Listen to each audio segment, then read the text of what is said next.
So how to build a three-mast B ship for Pirates Constructible strategy game. So this is Cassandra with a link to Jasper Seeger, Richard Taylor, and Olivier Levasseur. So this one, a 10-point ship, and once again, based on history. So this is part of my Pirates of the Age of Sail historical, purely historical custom set. So all real world people, ships, events, things like that. So Cassandra, her artwork is a little bit more rough than some of the other, couple of the other ships in this set based on the pirates capturing her and the battle that happened and whatnot. So you can read about that if you buy the mega pack via the store at Pirates with Ben, which I'll leave a link to in the description, of course.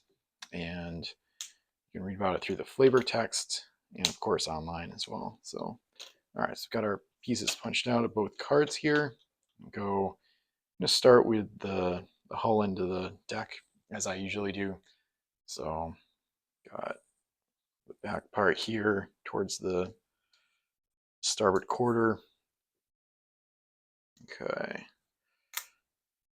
And like I said on one of the previous videos, sometimes the laser cutter doesn't want to cooperate with the slots. So sometimes there's certain, I've noticed specifically with this release, there's some diagonal slots, usually on different parts of the decks, that for some reason are kind of tight, and then other ones are looser than usual, even though the files are perfect and the outlines are the same. You know, each slot is the same width that I know from previous releases and testing that those are the right width for those slots. Sometimes it just doesn't, you know, there's differences in how the laser cutter is used and settings may have changed and just weird little quirks and whatnot. So this one's really easy to build, no quarter deck or forecastle or anything. So it's not really a complicated ship type to build. So that's good. Make sure I don't go too hard on this mizzen mast. So this one, another historical release from Pirates of the Age of Sail.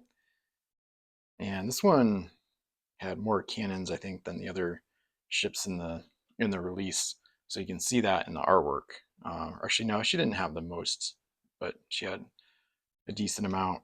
I was actually surprised when I was doing the research for this release how many cannons a lot of the ships had. Like there was one with like 34, 36, one with 46, I think. So that was kind of cool to see. Usually a lot of the historical pirates had pretty small ships and sometimes didn't have much of an armament. So of course, sometimes the pirates would capture a ship that had a decent amount of cannons and then obviously just use those. So there's Cassandra. So the new version, of course, is the historical Cassandra 3-mast B from Pirates CSG, part of my relaunch of the game, Golden Age of Piracy Part 1. Get it at piratesofben.com. Thanks for watching. Stay tuned for more Pirates action.